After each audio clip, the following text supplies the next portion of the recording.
All right, we are giving everybody just a few more seconds to get in the webinar, and then we'll get started shortly.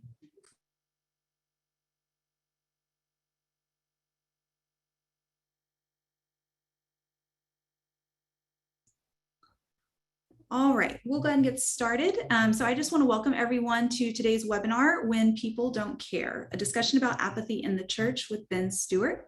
I'm Nikki Collins, the marketing director at RightNow Media. RightNow Media is the world's largest library of video-driven Bible study resources used by more than 20,000 churches, schools, and organizations around the world.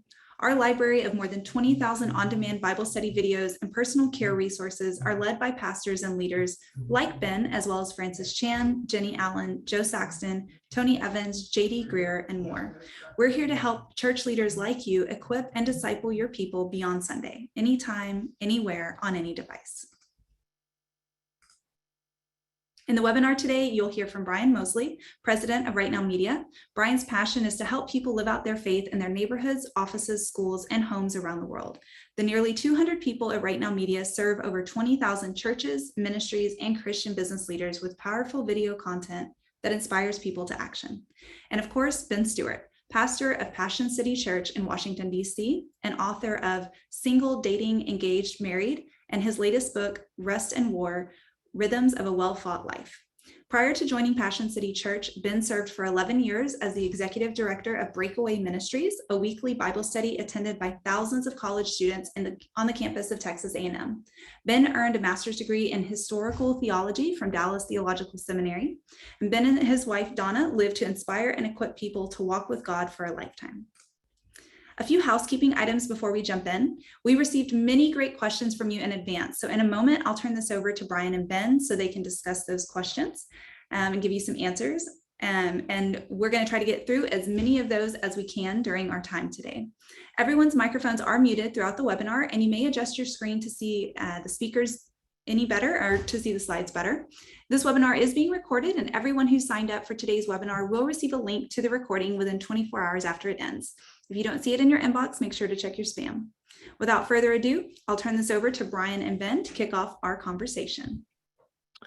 Awesome. Yep. Thanks, Nikki. We're real excited today to get to dive in on this topic, but also get to hear from Ben Stuart. And our team has loved working with Ben. We've done a video project. He's been at our conference. We're going to do some more fun stuff together later this year and next year. And so he's just a great teacher, great just passion for the church. And so we just love being able to partner with him. And this topic is, I know, super interesting to folks because we're all feeling it. And so, Ben, thanks for being here with us today. Thanks for sharing some of your experience and some of your insights. And I guess just to kick us off, I'd love for you just to share a little bit about, as you think about this topic of apathy and the culture that we're in, kind of what are you seeing? What are you observing? Yeah, absolutely. Well, and thank you, Brian. I'm thrilled to be here. We're the Stewart family's big fans of RightNow, man. We, especially the kids stuff. My children are in deep with Storybook Awesome. and Boz the Bear and everybody. So we're on RightNow on a regular Awesome. basis and love working with you guys. And I'm just honored to be here with everybody. I think apathy, it comes from the Greek apathos, a lack of passion. So that was funny. Let's bring the passion guy to talk about a lack of passion. Yeah. But it's been great to pray for everybody along here as a fellow pastor going, man, we want sympathos. We want them to have passion with us. Like, we obviously didn't do this job, most of us, for the money. We did it because we believe in what we're doing, and we want people to care along with us. So I just wanted everyone to know as we jump in too, my whole staff has been praying for you today. And I just love having sympathy with you and going, man, let's talk about this issue together. But yeah, I would say, just to start, I think asking the question, why are people apathetic today, is related to, but separate from, in some ways, the question of why are people not back physically at our church? Those are separate questions. So some people are asking, why aren't people physically back in the seats? Our gatherings aren't as big. Some of that is not necessarily about people's emotional state. I think we know that. Like, I was with a friend in Florida recently. His church grew by 3,000, and they've done nothing different. It's just Californians have fled to Florida. I'm in DC, and 48% of the workforce in DC is still working remotely. So you go, that's not about people's emotional state. That's just the migration patterns of humanity in a crazy day. But that doesn't mean there's not things we can do. So I want to, get into that with you, but I figured it would be good to start with broader cultural trends that are impacting all of us, even though we're all in different places, and then talk about our church cultures and practical steps. Yeah. So the question's like, what leads to apathy, or why do we see so much of it now? Some people are like, well, it's because COVID was hard. Well, so was World War II. So why is there so much apathy today? And I would say leading is, in many ways, COVID was an accelerant of modern cultural trends. Jean Twenge is a professor of psychology at San Diego State University, and she does extensive research on young people in America. And she'd been sounding the alarm for years that there's been a dramatic increase in the percentage of teenagers in America displaying major depression. And then this last year, the CDC's information kind of coupled with hers. The CDC indicated that 44% of students in the US, grades 9 to 12, experience persistent feelings of sadness and hopelessness. And that's apathy. If I feel apathy, a lack of passion, it's because I don't believe there's good in my future, or I don't believe what I'm doing can enact good. That's what apathy is. It's sort of a cousin of nihilism. Nothing I do matters. I can't go anywhere good. And you hear these young people saying they feel persistent feelings of sadness and hopelessness. That's happening. And that was pre-pandemic. And so you go, well, maybe are they just better at talking about how sad they are as teens? But self-harm and suicide numbers have increased, particularly among 10 to 14-year-olds, that there used to be no self-harm at all. The CDC reported that last year that 20% of young people seriously considered suicide, and their loneliness has rapidly increased. 30% of 8th to 10th graders said they feel persistently lonely and agreed with the statements, I can't do anything right, my life is not useful, I don't enjoy my life. And that's apathy. And again, that's they should be the most optimistic among us, young people. They got their whole life in front of them, and there's despair. And what was wild for me looking at Jean Twenge's numbers is that meteoric rise of all these negative experiences for young people all started in 2012, not in 2020. And you go, what was going on in 2012? Well, it wasn't the advent of the iPhone. That was 2007. 2012 is when we tipped the scales and a majority of teenagers got on social media. So in a sense, when you go, what's wrong with the kids today? It's not their physical constitution, it's environmental, just this onslaught of information coming at them. And Jonathan Haidt, is an atheist. He's a social psychologist at New York University. He said, studying young people, he said, when kids get on these, what he calls experience blockers as their phones and engage them all the time, he said, it has the effect of someone constantly tapping on your shoulder and you have to look. And he says that constant interruption has kept them in the shallows. And because they're in the shallows, it impedes deep thinking. And only in deep thinking do you find meaning and begin to live a life that has meaning. And so we all know that it's meditation that leads to insight, that leads to innovation and transformation. And he says these kids today, they dwell in the shallow places. It's like a fish growing in a rain puddle. It's not going to reach its potential. And then he said something fascinating. Again, atheist, doesn't believe in God. I listened to him in an interview, and he said, my big concern for young people in America today is, he said, they stand in awe of nothing. And then he did this whole report on awe. And he talked about awe as the perceived vastness and the need for accommodation. He said, I have to be overwhelmed with the power and beauty of something that forces me to change. And he said, what you're seeing in young people today is because of the constant interruption of shallow trivialities. They have not gone to deep places and they stand in awe of nothing. So they've lost a sense of a big God. They've lost a sense of a big narrative. And so they've grabbed some smaller narratives that usually have a lot of anger attached. And they, as the Bible says, became futile in their thinking. They can't get to a place that's good and are beginning to feel despair. And I'll stop preaching in a minute. We'll get to some questions. But I'll say, Jesus warned us of this, right? I mean, at the outset of his ministry, he's giving one of his first sermons, and he was like, hey, I'm like throwing seeds up here, and a percentage of y'all aren't even going to get it. like they already checked out, which is wild to me that the Son of God is talking and there's guys in the back going like, hey man, how long do you think this is going to go? Did you bring some bread with you? Let's go fishing later, bro. And you're like, dude, that's the maker of the stars. And he's like, hey, a quarter of your crowd, you're going to lose them at the jump. Right. Yeah. And then there's another group that the word of life that's supposed to explode into life and meaning and passion, the opposite of passion. He says some of them, it's the scorching heat of persecution, which is happening today. There's some people that are embarrassed of their faith because they're afraid of cancel culture. So that's real. But then he says there's this third group that the seed of the word of God is going to explode into life in you. But before it can really bear fruit, which is what we want, people that are engaged in doing something, it'll get choked by weeds. And the weeds are the cares of this world and the desire for other things. And he's like being worried about all these distracting, shallow trivialities, or loving them will keep you from it. And you go, that's where we are. I mean, and Paul presented it as a spectrum in Ephesians. He said, having lost sensitivity, they've given themselves over to sensuality with a continuing lust for more. Sensitivity, like to the things of God and what God's doing in the world. He said, they've lost sensitivity, given themselves over to sensuality. It's like a burning of the nerve endings. They're callous to the things of God. And so you go to what the internet is primed for, novelty, perpetual novelty. And the pursuit of it is a continual lust for more. We're running in the opposite direction of the things of God. And I look at the culture and go, that's where we are. That's what the internet did. And COVID, the last couple of years, was an accelerant of it. And so some of our people, depending on where you live, it's fascinating. Barna's numbers just came out that boomers are coming back to church slower than millennials. And so some of the boomers, they just went to the lake house and disappeared. They got out of the rhythm of church and they're gone, and they're going to eat, drink, and be merry because tomorrow they die, because they don't have a big sense of I'm part of a story that I'm meant to be a part of. And for some of us, we're in places in America where that was just the loss of cultural Christianity. Yeah. When we met Cain, he was at a religious service, but when God pushed him on faith, he was like, how dare you? And he left the gathering, and that's what happened. And he was revealed as a pagan all along. And a lot of our churches, that's where they are. They were Demas, and they fell in love with this present world and deserted us and went to Thessalonica.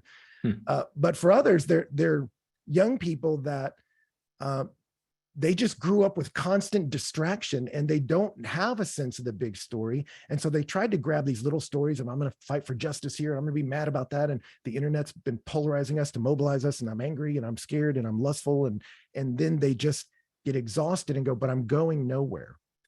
And apathy is akin to despair. And I can't get it anywhere. And I think that's where we are a lot of today, that we live in a day of weeds. And so one of the first things I want to say, and again, I know we'll get to a Q&A, but sorry, I got excited. No, it's all good. But nothing I just said is any of our fault, right? I mean, we didn't do this. Everyone wants to be Joshua. You want to lead into the promised land and then fulfilling one promise after another. Like, no one wants to be Jeremiah, where God's like, man, you're going to preach great sermons and no one's going to listen to you. And they're going to punch you and beat you up and throw you in a mud hole. Like, no one wants that job, including Jeremiah, but he didn't get a vote. He's like, no, man, I'd rather have the Moses job. You're like, no, man, like you don't get to pick the day you were born in. And we live in the day of weeds. It's coming for us. And, but with that said, I do think coming down to now some of the practical, what we can do, Jeremiah's day, people were completely dismissing the word of God, weren't walking with him. And he says in Jeremiah 6:13, from the least to the greatest, everyone's greedy for unjust gain. He's like, everyone's just selfish. And then he says later, and they've forgotten how to blush. They're not even embarrassed about it. They're just going for their thing. But then he says, and from prophet to priest, everyone deals falsely. And you've healed the wounds too lightly, saying peace, peace, where there is no peace. And so he gets and says, hey, but spiritual leaders can take credit for a part of this. And like Peter says, judgment begins with the house of God. It starts with us, which we may go, man, that's not fair. Like, I'm preaching good sermons. Like, I'm not like creating online porn. Like, there's people doing way worse stuff to destroy the culture. And you go, right. But judgment always starts with the house of God. It always started in the temple, always started with the Levites. And so we can look at ourselves and go, have I been trying to heal wounds too lightly? when I look at my church, I go, let me assess what I did and how I led. Was I greedy for unjust gain? At the end of the day, did I just want a bunch of people in the seats to sort of fill a sense of vacancy in me? Was I feeding the sheep or trying to use them? Am I distressed about their lack of presence? Not because I care about their souls, but because it fed my ego. Where have I been a participant in this greed for unjust gain? Did I suddenly care too much about my Instagram? And I think if we can look at that, then we can do what the Bible tells us to do always. I confess it and I repent. And it's in confession and repentance, there's a possibility of renewal. So the end of the sermon here, then we'll get into practicals, is this. This all sounds really sad, but I'm upbeat about all this, man, because, apathy is kin to humility. When you're apathetic, you go, I'm not motivated to do anything. Why? Because I don't think it'll bring any good. I don't think it'll bring about utopia. I don't think it'll solve anything. And you go, okay, the best part about that is it's humility to say what you're doing is not working. Like your life's not working. You're not happy. And so where apathy has possibility to it is if people have put their hope in vain things. I thought politics would usher in utopia. I thought sexual liberation would make me happy. I thought being famous online would fulfill me. So many people are entering despair. It's interesting. I'm reading 2 books right now, both of them by non-Christian liberal feminists talking about how the sexual revolution has failed us and how unhappy we all are in relationships, how miserable we all are. And both of them are essentially championing a biblical sexual ethic they're stumbling backwards into our message, and you're like, this is so great. You're stumbling towards the ancient path. Like despair in a false hope opens the possibility of faith in a real hope. So that's where I get upbeat. I'm like, oh yeah, the cultural messages are all failing us, but apathy brings possibility because despair is the seedbed of renewal. And so I think we live in a sad day watching our churches struggle, but it's a hopeful day. As you go, the first Great Awakening, what happened? America was falling apart. People were scared. They began to pray. And then some ministers stood up and weren't scared to be prophets in a day of weeds, to speak the truth and to care about them. And, they threw dead cats at John Wesley and George Whitefield. I haven't had one thrown at me yet, so it could get worse. But, they stood up there and they preached a message of grace and truth, and God used confession and repentance to bring revival. So I have hope, even though it's crazy days. Well, and if I'm hearing you correctly, or thinking about what you're saying correctly, there can certainly be a lot of sadness or you could feel overwhelmed by all that, but there's also an element of it sounds like you're suggesting, and you think about Jeremiah, we don't really we don't choose our own assignments. We get the assignment from God. We do our part. We're faithful. We're obedient. We preach, we teach, we minister. We can't control the results. So it's not that we shouldn't care about the apathy, but it's like, you got to just keep doing what you're doing because God has got you in this assignment to do what you're doing. Right. I mean, there's you can't control it, I guess is my point. Well, that's the when you think about Jeremiah, you go, he did it right. He ate the scroll, preached the words, and they didn't do anything he said, but he still did good. So sometimes when we see our ministry not thriving, we instantly personalize it and I'm a failure. And you might be, or you might be failing at certain things. And so it is good to assess ourselves. But sometimes we just bury ourselves in discouragement and shame because we live in a culture of just like grow, make your ministry huge. And if it's not huge, you're a failure. And you go, hey man, in the Bible, there's guys that they were faithful. Yeah. And then they got murdered. So, it was wild. I read a biography of Augustine, and when he died, he felt like a failure. I mean, everything he built got run over. And he was like, well, okay, Rome's destroyed. My church is destroyed. I guess I failed. And you're like, no, you changed human history. You just didn't get to know that till later. Yeah. And that may be some of us. Well, and so I guess, one of the topics or questions I was going to get into is just the idea of, we're trying to help, as we're leaders, we're trying to help people around us not maybe have the apathy that is so prominent in our culture, but to a degree, we kind of have to get over it ourselves as well, right? I mean, as leaders, we find ourselves in seasons or phases of I don't care, I don't know, I'm in despair. Yeah. You mentioned biographies like Augustine. I mean, what are some ways that as leaders we can kind of help get out of that rut of apathy and go, okay, I got to be leading by example here before I try to lead my people out of apathy? Yeah, that's great. I think you can't give people what you don't have. Yeah. And I think to move forward, you got to start with the acknowledgement of where you are. Yeah. And if we're looking and going, man, I'm not that passionate about this. we might be, honestly, a lot of us where Elijah was. After a super intense moment of ministry, he ran into a cave and kind of fell apart a bit. Mm. And that's okay. Mhm. Some of us are there. I mean, where you led hard through a difficult season and you made it, and it's now on the back end. You're looking and going, when did I get stabbed? When did this happen? And you're realizing, like, dude, I've got bitterness in my heart. Like, Mhm. I brushed off that email, but I didn't. It actually got through the email, and there's a little shrapnel left in me. Mm. And I've talked to so many ministers, one after another, that told me, hey, man, I had to get back into counseling. Although it's funny, pastors don't call them counselors anymore. They call them life coaches. And I had to get a life coach. Okay. More, Yeah. And after about the sixth guy, I was like, I should probably get a life coach. And, you think of Jesus with his disciples. After intense ministry, he said, come away with me and rest for a while. And I think it's okay for some of us to go, hey, don't beat yourself up that you may need to be Elijah, where God just gives you some bread and he speaks to you in a whisper. And Jesus pulls you away from the crowd. Don't be back. And so some of us, I do think we need that place of falling in love with the Lord again, of assessing our lives and going, where did I care a lot about things that don't matter?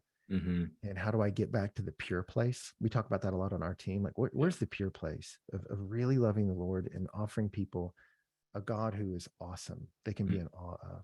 Mm-hmm. Well, they need to see me stand in awe of him. Mm-hmm. And have I lost that first love? Let me get it back. And so I do think you're right. It starts with assessing ourselves, not out of shame, but to make adjustments. Yeah. Yeah, and that's good. And even the word of encouragement there, that it's okay for us as leaders and pastors to say, yeah, I need that help from a counselor, life coach. I mean, somebody to kind of help them walk through this. That's a hard step for a lot of folks to take, but it can be a really powerful one. I think that's one of the greatest gifts one of my early mentors gave me is, I remember when my first church, he mentioned his counselor.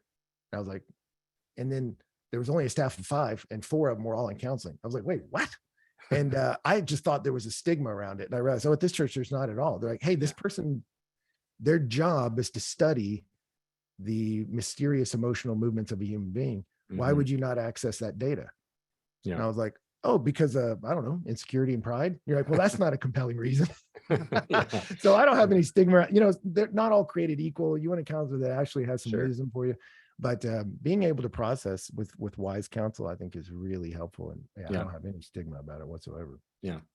Well, let's dive into a specific thing that you mentioned it earlier. And it's certainly for a lot of churches, kind of a question that's on the top of their mind, which is who's coming back? When are they coming back? Are they coming back? And do we assign some of those, people that aren't coming back to they're just kind of apathetic about their faith, or is it something that we're doing as a church? I mean, how have you guys wrestled with what is your approach and processing for that? Yeah, I still think, at least for me in DC, I mean, the pandemic held on for a very long time, and so I think Washington, DC as a city is still not sure where it is. So some of this, I think, I'm not in a rush to prognosticate about what's going to happen in the future, because people aren't sure with work. There's people guessing like no one's going back to the office. And then there's other people who are like, dude, we're over it. You're coming back to the office. So there's a bit of shaking down left to be done. I do think, Barna's numbers were interesting in the sense that he was talking about 60% of people are still at their same church. Yeah. But an increasing percentage now sort of hybrid online and in person. And that's made it in some ways challenging to know, like, who is with us?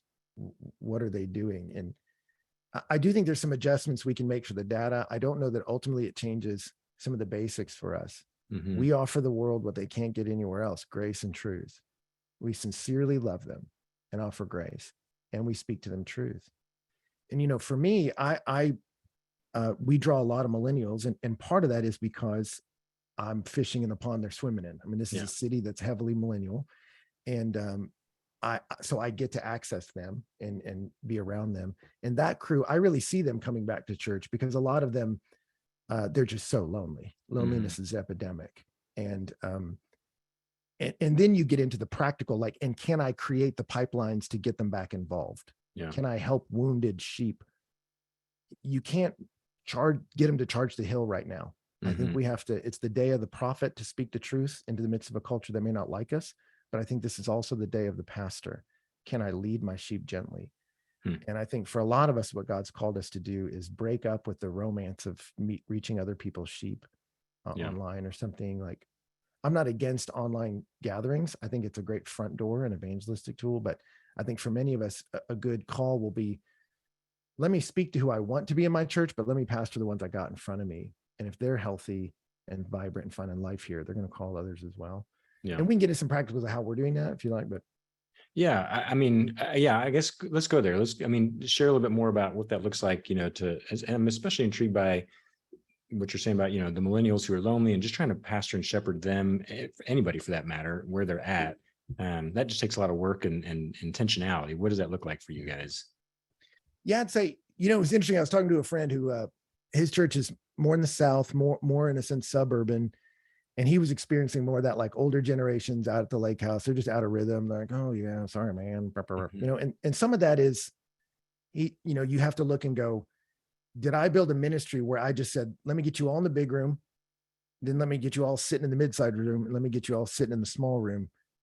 If that's really all it's been, where y'all sit there and watch me perform, then yeah, you lost them if they can do that online. Yeah. And we have to find ways to go, no, let me help them engage in the community aspect. It's been easier with millennials for me because by and large, they're getting married so much later. It's the people with families that got comfortable being at home. It's the singles that really, as the pandemic persisted, got really sad and lonely. And so we have really prioritized some very simple ways to get them onto an on-ramp into growing and serving.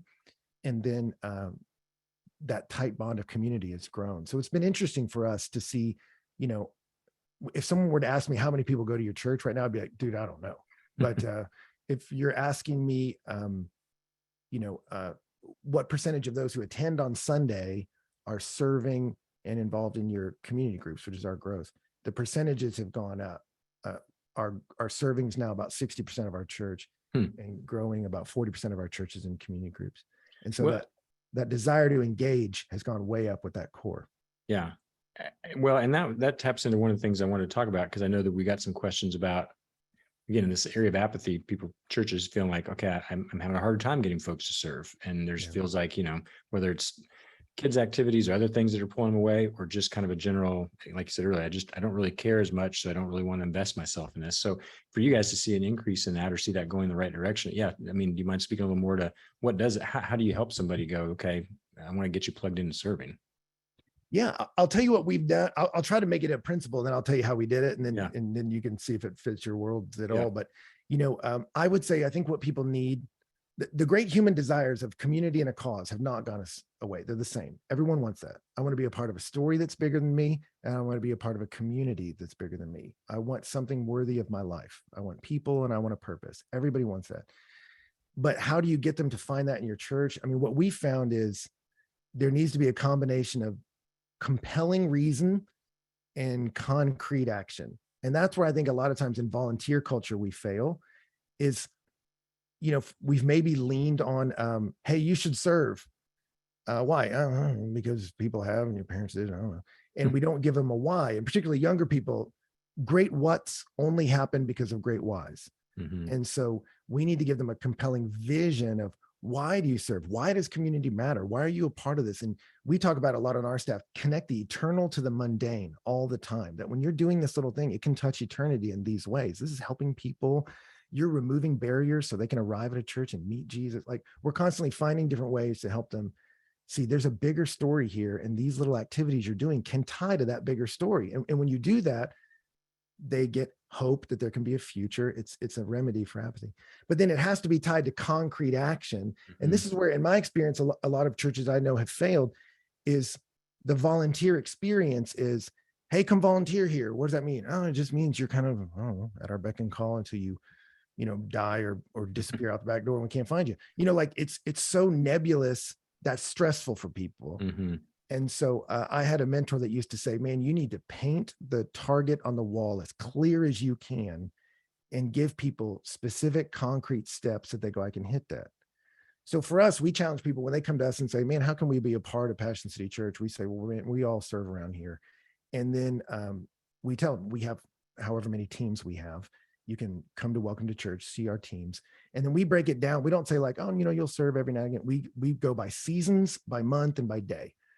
So if you get a piece of paper about one of our teams, it'll have its big vision statement about why under God for his glory, this team exists, the strategy of how that team accomplishes it, and then the tactics of what we're asking for you. And tactically, we don't ask people, hey, will you volunteer? We say, will you commit to a season? Because we follow roughly the school season. It follows congressional season, fall, spring, summer. And so we say, we're asking you to commit for the fall, which for us is 3 months. So commit for 3 months. And unless like, family member dies, you die, something like that, don't quit until the end of this season. So we're asking for a 3-month commitment. Don't quit in the middle. We're asking you to serve at least once a month. You can do more than that, but at least once a month. So we're asking for 3 months, once a month. That's 3 times. You can do that. And they're like, oh yeah, I can serve 3 times. Now for us, when you show up, that's 5:30 in the morning. So gear up, go to bed early because there's a theater to clean and rats to pick up. And we're in the middle of the city. So you go, hey, you're going to go hard on that day. You can serve more, but 1 day a month, you have to take off and just attend because we realize that helps with burnout. You have to come and let us serve you, love you, and not serve. And so then when they see that, oh, they're asking for 3 shots a season. I can do that. And then at the end of that season, you evaluate, how did it go? Do you like this team? Do you want to try another team? Do you want to do something else? And it gives them the freedom of not feeling caught. Oh, I'm supposed to serve in the youth ministry till I die. What if I, or then I have to initiate an awkward conversation and they don't even want to start.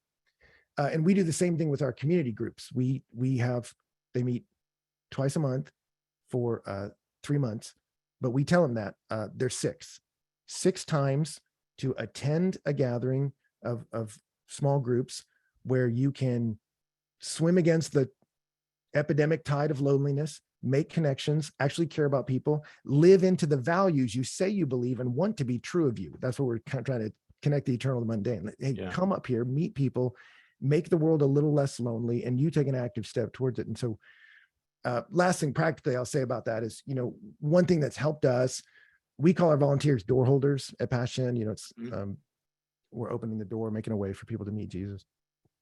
We have what we call the door holder rally every Sunday before church starts. And so our teams meet in their different groups. They're meeting people and their leaders are giving them vision. Here's what we're going to do that's going to make a difference today. And then practically how we're going to do it. And then we all get together in the main theater for us. Yeah. And when we do that, I mean, it is, it's not me on the mic. We're not on a stage. We're all in a circle in the room and it's passing the mic around to tell Jesus stories, so people are talking about what God's done in their life through their team. So their team leaders are kind of getting them from them. And then we call on people. So they're seeing not the professionals talk, but other people talk. And so we did one the other day. I had some friends visiting and we had this, he's a guy that, he's not on the mic all the time, but he was like, I have one. And he's like, man, I'm on a Zoom call every week with my boss. He lives in another city. And he was asking what I do on the weekend. And I told him, well, I did this and that. And then I, helped lead worship in the kids ministry at my church. And he was like, you do what? And he said, I was explaining it to him and told him about it. And, then he tuned in online. And so, next time he called, he mentioned that he had been listening to the series and he had a question about it. We started talking about it. And he's like, anyway, so, the other day he told me he put his faith in Jesus and, so now we pray together. He's telling a story and everyone's like, what, because he can do that. And then this other girl on the production team's like, my car broke down. I needed a car. And this other guy on the team was like, I have an extra car. Who has an extra car? And he gave him a car. And I had a friend visiting and we all do that, all share, all pray together over the room and then split. And I remember he looked at me and he goes, what just happened? He said, was that church? And I was like, I mean, yeah, but I mean, this is the rally before church. Like we haven't started the gathering yet. And he was like, that was, people are serving each other. It's tangibly like, you gave me a car in Jesus' name. You're sharing the gospel. And I said, yeah, everyone here is realizing I'm a part of something bigger. Yeah. I'm on this team, you're on that team, but all of us are in this together. And so we're communally telling stories about a big eternal purpose that you're about to enact as you stand at the door and welcome people in. And they get that connection of eternal and mundane. They get that connection of concrete action and a compelling reason. And I watched this guy, he got excited. It was interesting just to watch him get animated. And I was like, that's how you kill apathy. Yeah. Compelling reason and concrete action gets you moving. And I would say to end on that, Hebrews 10:34 gets you there, where he says, you had compassion on those who were in prison. You cared about them. And he says, you visited them because you knew you had a better possession and abiding one, which is Paul doing that. He's like, you saw heaven, you saw a bigger story. Yeah. And then you did something real simple. You went and visited them in prison. And he just does that. He didn't say, and you gave your body to the flames. He's like, you showed up at prison. You can do that. And it touched eternity. It's awesome. Yeah. And I would say to end on that, I think it's action that dispels apathy. So it's not just trying to get people's rears back in seats. It's calling them to action. You know, John Owen, who wrote Amazing Grace, I mean, he had William Cooper in his church who, you know, wrestled with not just apathy, but depression.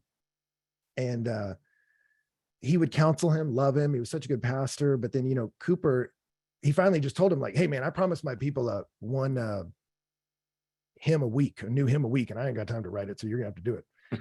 And Cooper's like, man, I'm depressed. I can't do that. And he's like, well, you know, better hurry up. Sunday's coming. Bye. You know, and Cooper had to write all these hymns and some of the ones we still sing, and experienced what Wilberforce called the joy of self-forgetting. And I think for some of our people, can we do that and give them the opportunity to get out of themselves, serve somebody else in a community that cares? If we can make that easy for them, give them very concrete. I'm not asking for your whole life. I'm not asking for a year, but you're going to touch eternity when you touch people's lives. That can help it, make it easier for them to say yes. Yeah. Well, and I mean, you gave several little good phrases and pairings in there, but yeah, I like, you know, touching eternity through the mundane and just reminding people what you're doing, no matter how big or small it seems, you know, has huge impact. And then the storytelling, I think, is huge. I think we can forget to tell stories, you know, or get other people to tell stories, because that's super, super inspiring. We relentlessly attack stories. I mean, anytime we can gather them. So we had a girl, she was nervous about it the other day, but you know, because a lot of them that don't like to touch the mic, but it's good because then everyone sees themselves in that person. They're like, oh, I'm like that. But this, at one of our rallies, this girl got out there and she said, I was a table leader at our community groups, which, you know, you're always trying to get more people to be table leaders. Yeah. And she said, someone sat at my table and he said, I want to believe in a good God, but I don't know if I can. And I showed up here. And she said, and as soon as he said that, she said, that was verbatim what I said at my first community group a year ago. And she was like, and I suddenly realized this whole year, God has been moving in my life and he prepared me for this moment to meet with him. And like, you can't get better recruiting for table leaders, for small groups than that. You know, so our staff, it's every week is just how do we relentlessly pursue stories like that of how you really are touching people's lives. And if people feel that when they lose that, when they just go, man, I'm just here slinging coffee in the foyer and someone else can do this, then they'll fade out the back. Yeah. You may not have a different answer to this, but look at some of the questions that folks asked. You know, we've kind of addressed generationally, you got millennial generation. Some folks have asked about men, how hard it is to engage men, and they kind of feel like men in their church are a little more maybe prone to apathy. Do you have any different thoughts or any, you know, unique thoughts on how to engage men specifically? Yeah. You know, when I was a youth pastor, I used to tell all my interns, I'd bring on these college kids and I would tell them, I'm like, look, I don't have like some big philosophical statement about this. Let me just tell you what's going to happen. The girls are going to come talk to you. Maybe it's because women are more social. Maybe it's because you're a cute college guy, whatever. They're going to come at you and you have to move past them, not dismiss them. We have girl leaders too that are chasing them. But I would tell our guys, you have to go chase those boys because they're going to be off lighting something on fire behind the dumpster. Like chase them, go after them. And I just think with men, you always have to do that. And I was like that. I mean, I was inclined to go to every retreat that my ministry in college had, but they had to force me. And I look back and I'm like, I don't know why I made them do that. I mean, that guy had to show up at my house with a sign-up form. And, you know, I was just like, so there's something, I don't know how to get into all that, but I do think with men, you have to chase them and you have to challenge them. And for us, it's easy because we're portable. So, you know, they want to demur because of maybe I lack the spiritual maturity to lead a spiritual or a relational moment. You go, that's fine. Here's some heavy things I need you to pick up. So if you can challenge them with that, that's cool. And so we have a lot of that. And that's really been successful for us, like a lot of churches. Yeah. I think, you know, with your sermons, you have to speak to who you want there, you know? So if all your illustrations are about families with young kids, don't be surprised when the millennial single They may even like you, but they go, but this isn't for me, because it's not. And if the sermon never really challenges men and invites them and calls to them and speaks to them, then we can't be surprised when they're fading out the back. We've got to talk to them, go get them, challenge them, involve them. And then I would say this isn't popular to talk about, man, but you look at the numbers. I mean, Mark Regnerus, is a research professor at University of Texas. I mean, his most rigorous, reliable studies are showing 86% of men look at pornography on a regular basis. And that is increasingly not age specific. Yeah. And I don't know why we don't talk about it more, but if you watch it, I watch the light go out in men's eyes. It steals their sense of moral authority. And what does it do? What C.S. Lewis does, it's men without chests. You're taking their heart out. And I don't get mad at guys, and certainly shame isn't going to help them. Yeah. You look at them with compassion and go, you didn't create the internet, especially if you're young. I mean, we just handed this to you and this onslaught of information that I think demonically exploits something good God put in you, just twists it. I'm not here to shame you. I'm not here to judge you, but hey, we need to walk out of this so you can be the man you're meant to be. I think if we can speak that kind of truth to men and challenge them. I had a friend, he had a church that, I mean, frankly, he wasn't the most dynamic preacher, but every time I'd go to his church, I'm like, you have a stable full of young men. What is happening? And it was like, there's accountability here. There's recovery here. We're not shaming them. We're challenging them. And word gets out because their friends see you're a better man than you were a year ago. Yeah. And so I think we need to help them disentangle from how much they've been hurt by screens. Yeah. That's good. Another question that's come up a couple different times, and the way I guess I would sum it up would be, especially think about it in recent years. I mean, there's some big issues, mental health, racism, other social justice issues. I mean, just that are being talked about and tackled in all sorts of forms out there. And the church, to varying degrees is also tackling them. So you've got some pastors and leaders, here today, listen to us, that are excited about some of those things and want to see their church and their people engaged in it, but they're having a hard enough time getting them engaged in other things. And so now all of a sudden these important, what they would say are important issues kind of fall to the wayside as well. I guess the question ultimately is, how do you engage people on those topics that are, culturally relevant, and yet we're having a hard time engaging them on just some of the basics, Yeah. I look at the broader culture often, and there's people out there made in the image of God, so there's dignity to them, but they're broken, lost because of sin, so there's depravity to them. And they're out there and they're identifying problems. And so you see all through the culture, people identifying problems with how women are treated. Sexual assault is terrifying and pronounced all over cities. And you see inequities in hiring that are real, and you go, okay, these are real problems. But I think sometimes when people are coming from an entirely secular perspective, they see the problem but then diagnose the wrong cure. And you go, okay, you're seeing the problem, but what you're offering is not going to solve it. Paul, you became futile in your thinking. Futile means it won't arrive at its desired destination. You're not going to get there with this philosophy. It's going to fall short. You can't usher in utopia with your mindset. But what's happening with a lot of pastors is, now if I address this problem, my congregation assumes I buy into this solution. And so you have to say, like, hey, look, there is so much tension ethnically in the world. And guess what?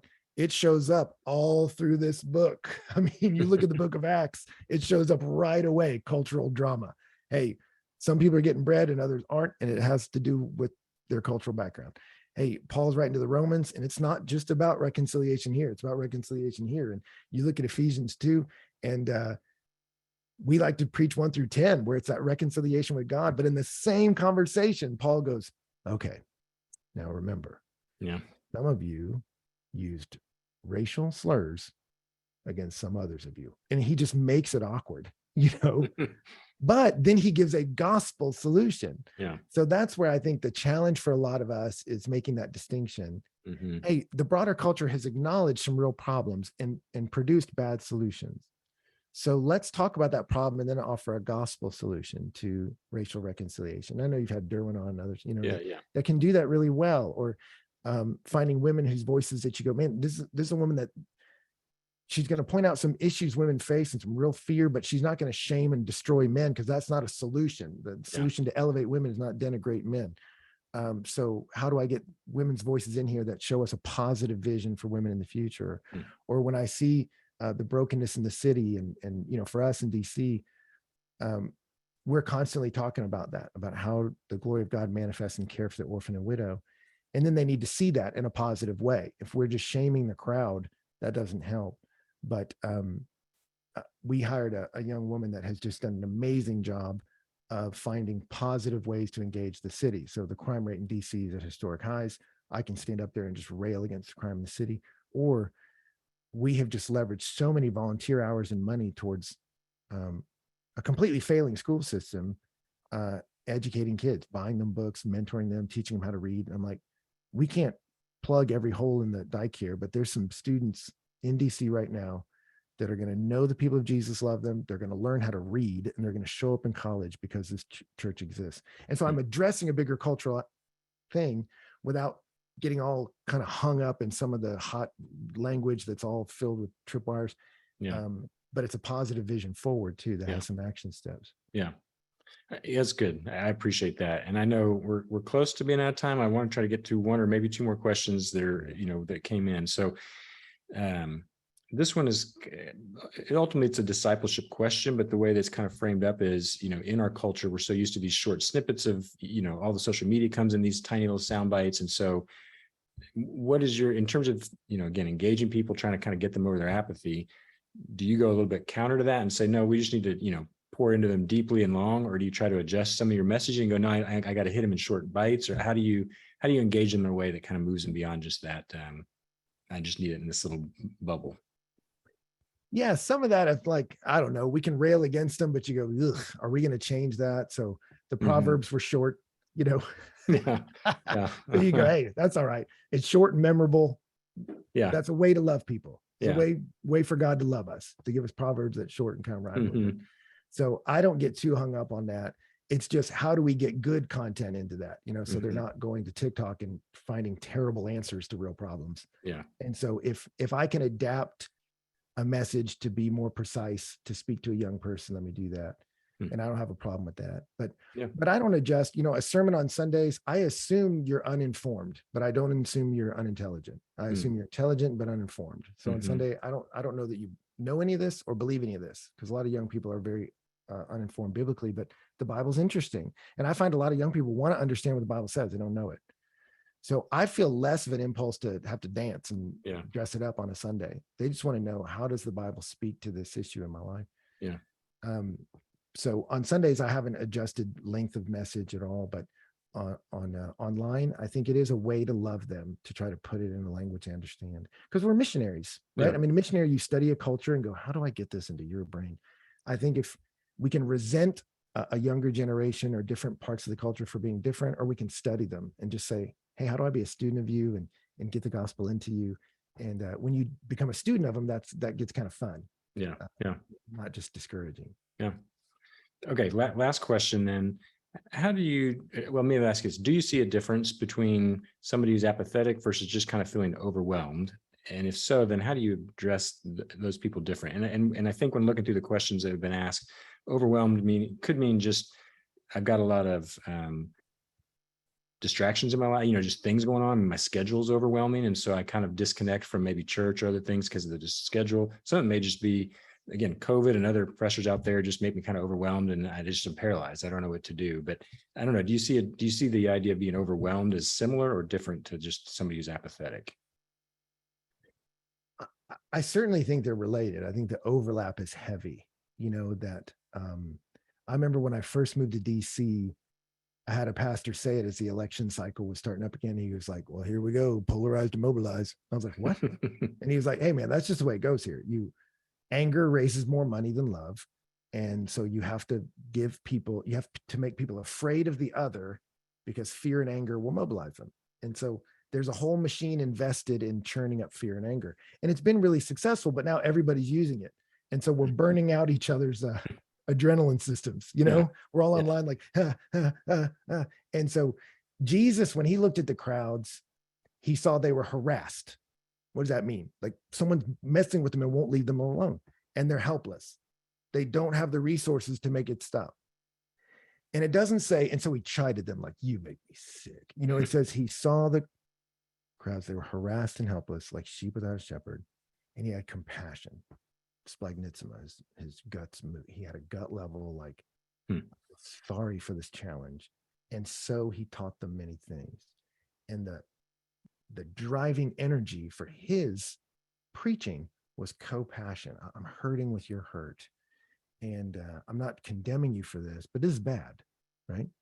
So let me help you. And I think if we can get, rather than being mad at our people for not being what we want, go, how do I feel compassion for them? And then begin to just gently lead these sheep. And I think for some of us, we have to leave the 99 and go after that one. You've got that guy that he's out there and at the lake house, and you go, hey man, it's time to come back. Yeah. You're going to die. And let me give you a compelling vision for being old. We never did that as a church. Let me give it to you now. Young people are desperate for older people to care. The most popular people in my church are in their late 60s because young people are desperate for old people. But I talk to old people and they're like, man, these kids, they don't care. I'm like, no, they don't. Don't make your insecurity their indifference. You come after them and you care. And so some of us, we just got to go get that person and give them a vision, and be gentle with them and kind. When I look out at the crowd, I see, I ask that, Lord, give me compassion for them. They're sheep without a shepherd. They're feeding on sand and they're desperate for water. And how do we help them with a compelling vision and really concrete baby steps towards life? Yeah. Well, I could ask 1,000 more questions, but our time's up. And I talked a lot on the front end. Sorry, bro. No. It was all good. I mean, that setup was awesome. And by the way, you mentioned that author. I mean, this Coddling to the American Mind is that author, Jonathan Haidt, that you mentioned. And somebody I saw asked in the comments, who was that again? And that book is a great book as far as just thinking through some of the issues our culture's facing today. So not a believer, but it's interesting to watch him keep stumbling into our answers. Yeah, absolutely. Well, Ben, thank you so much. Grateful for this. Thankful for your ministry and again your insights on this today. Nikki, come back in and help tell folks kind of where they can get some more information for the rest of this time. Thanks, Ben. God bless you all. Thanks, brother. Yep, absolutely. All right, let me go ahead and share my screen real quick.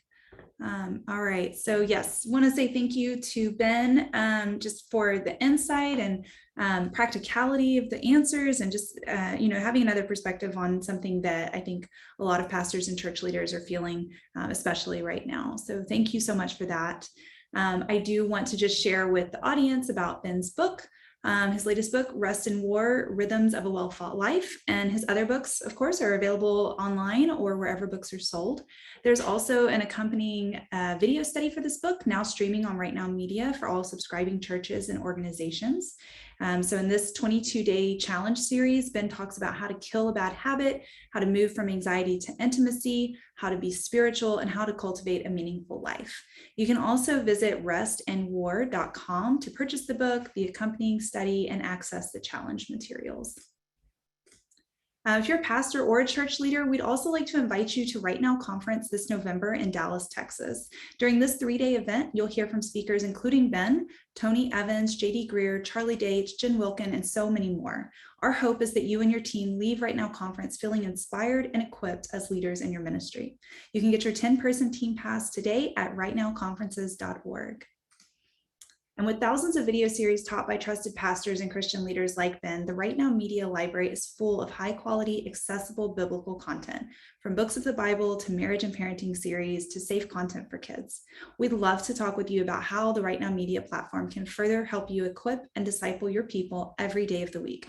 Simply schedule a free in-depth demo at rightnowmedia.org/get access. And with that, we'd like to thank all of you for attending today's webinar. Thank you and have a great day.